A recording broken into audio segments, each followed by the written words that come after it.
আমাদের সবার সাথেই একটা করে শয়তান জিন আছে, আছে না নাই? আছে। বাথরুমে যান না, বাথরুমে যাওয়ার সময় কি দোয়া পড়েন? আল্লাহুম্মা ইন্নী আউযু বিকা মিনাল খুবসি ওয়াল খাবাইস, মানে কি? খুবসি আর খাবাইস মানে কি? দুষ্ট নোংরা জিন শয়তান। তো সুলাইমান আলাইহিস সালামের যুগ থেকে জাদুবিদ্যার চর্চা চলে আসছে, এবং আমাদের নবী মুহাম্মদ সাল্লাল্লাহু আলাইহি ওয়াসাল্লামকেও কিন্তু জাদু করা হয়েছিল, জানেন এটা? আমাদের নবী সাল্লাল্লাহু আলাইহি ওয়াসাল্লামের মাথার চুল মোবারককে নিয়ে জাদু করেছিল এক ইহুদি মহিলা, ঠিক আছে? এই জাদুর অস্তিত্ব ছিল একটা কূপের নিচে। আলী রাদিয়াল্লাহু আনহু গিয়ে সেটাকে খুঁজে বের করেন, রাসূল সাল্লাল্লাহু আলাইহি ওয়াসাল্লামের সামনে ওটা ধ্বংস করে দেওয়া হয়। এরপরে এই সময় নাজিল হয় কুল আউযু বিরাব্বিল ফালাক মিন শাররি মা খালাক ওয়া মিন শাররি গাসিকিন ইযা ওয়াকাব ওয়া মিন শাররিন নাফাসাতি ফিল উকাদ। এটা হচ্ছে জাদুর আয়াত।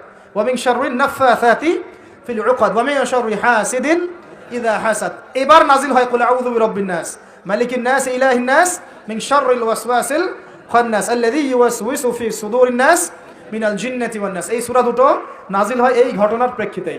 আমরা তো শানে নজুল অনেকে জানি না। তো এইগুলো এখন শিরকি আকীদা আমাদের সমাজে চলছে। আবার একটা কি, কথার মধ্যে শিরক চলছে। কথা আমরা বলছি আমরাই সমস্ত ক্ষমতার অধিকারী, বলছে কি না?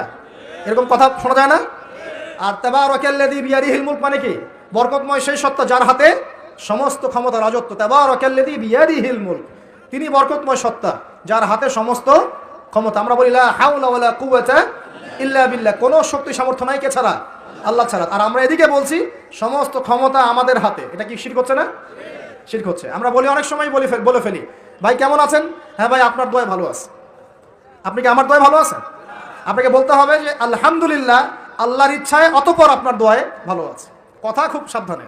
আলহামদুলিল্লাহ আল্লাহর ইচ্ছায় এবং অতঃপর আপনার দোয়ায় ভালো আছে। অতঃপর বলতে হবে, অতঃপর, এবং না, অতঃপর। বলছে মা কেমন আছে?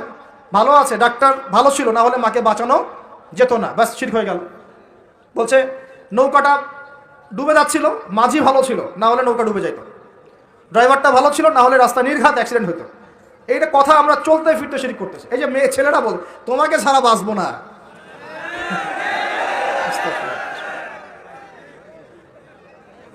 বাঁচিয়েন না, বেঁচে থাকে কি হবে আপনার? যদি একটা মেয়ের জন্য জীবন দিয়ে দেন, তাহলে আল্লাহর জমিনে আপনি আল্লাহর জন্য কি করবেন? তো এই যে অনেক গানও আছে দেখবেন, অনেক গানের লিরিক্সগুলো, ম্যাক্সিমাম গানের লিরিক্সের মধ্যে দেখবেন শিরকি কথা আছে। খেয়াল করে দেখবেন, ম্যাক্সিমাম গানের লিরিক্সের মধ্যে শিরকি কথা আছে। আপনারা একটু খেয়াল করে দেখবেন, অনেক গানের লিরিক্স আছে এগুলো কিন্তু শিরকি কথা, আল্লাহর সাথে দ্রোহিতা হচ্ছে কি না?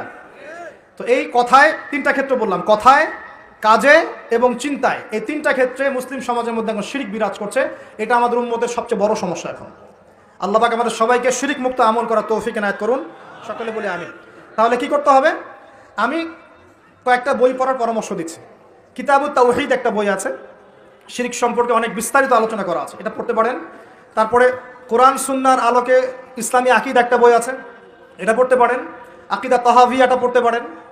আর শিরক সম্পর্কে আর অনেক বইপত্র বাজারে বের হয়েছে, শিরক কি ও কেন ইত্যাদি টাইপের। এগুলো পড়লে আপনি শিরকের ধারণা পাবেন ইনশাআল্লাহ তাআলা।